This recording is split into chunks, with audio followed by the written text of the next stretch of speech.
আসসালামু আলাইকুম and welcome. কেমন আছেন সবাই? আশা করি সবাই ভালো আছেন, সুস্থ আছেন এবং নিরাপদে আছেন।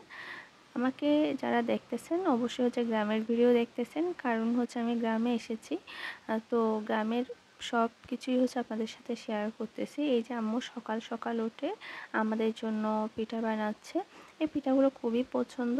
আগে আমরা এগুলা দুধ দিয়ে সারা রাত ভিজিয়ে খেতাম, কিন্তু এখন কথা এগুলো আমরা এখন খাচ্ছি মানে ওই মরিচ ভর্তা আর না হয় শুটকি ভর্তা এই টাইপসের কিছু দিয়ে। আর এদিকে আম্মু কাঁঠাল ভাঙতেছেন। এগুলা আমাদের খালামণিরা পাঠাইছে। আমার তো খালামণি অনেক, অবশ্য দুটা খালামণি পাঠাইছে। বাকিদের গাছ নেই, ওদের বাকি যে দুইজনের গাছ আছে সবাই ওনাদেরকে দেয়। তো আম্মু প্রতি বছর এরকম আম কাঁঠালের দিনে আমার দাদু দাদি নানা নানি মারা গেছেন, ওনাদের জন্য মানে ফাতিহা করে দোয়া করেন।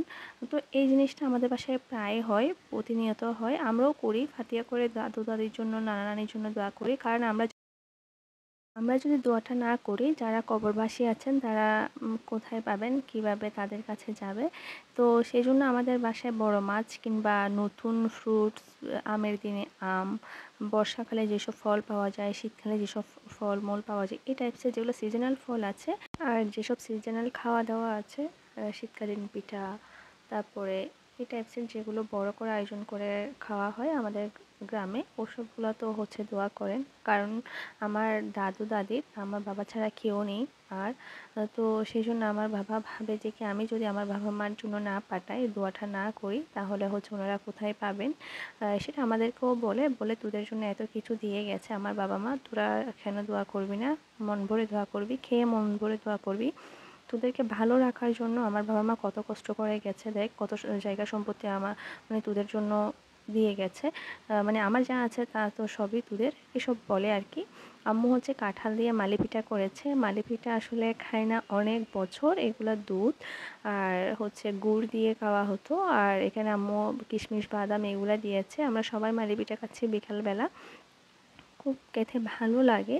আর আমরা যখন ছোট ছিলাম এগুলো নানুমণি করে খাওয়াইতো। আসলে অনেক বছর পরে খেয়েছি, পুরো নস্টালজিক একটা মানে ফিল পাচ্ছিলাম। নানুর কথা খুব মনে পড়তেছিল আর আম্মুকে বলতেছিলাম নানু এরকম করে আমাদেরকে মালিপিঠা খাওয়াইতো। আর আসলে নানুর খাওয়ার টেস্টটাও মানে মালিপিঠা করার টেস্টটা অন্যরকম ছিল, আমরা যারা খাইতাম তারাই বুঝতাম। এই তো আম্মু এখানে মালিপিঠা করেছে আর আমরা খেয়েছি। এটা পিন্নি চাল দিয়ে করা হয় সাধারণত, আর খেতে খুব টেস্ট হয়। এগুলো সচরাচর সকালবেলা করে দিতেন নানু, যখন আমরা নানুর বাসায় যেতাম। নানু বুড়ো মানুষ, যতটুকু পারে একার সামনে অনেক কাজ অনেক কিছু খাওয়াতেন। এগুলো আমার ছোটো বোনের ছোটোবেলার ড্রেস, এগুলো প্রত্যেকে বস্তা বন্দি করে আম্মু রেখেছিল, ওখান থেকে ও পেয়েছে। ও বলতেছে কত সুন্দর আমার জামাটা, ওগুলো নিয়ে ও নস্টালজিক মেমোরিগুলো স্মৃতিচারণ করতেছে। ও বলতেছে আমাকে এরকম সুন্দর সুন্দর জামা পরাইতা, এই উপরের অংশটা কেমন ছিল। ও মানে ও পারতেছে না এগুলো শহরে নিয়ে যাওয়ার জন্য।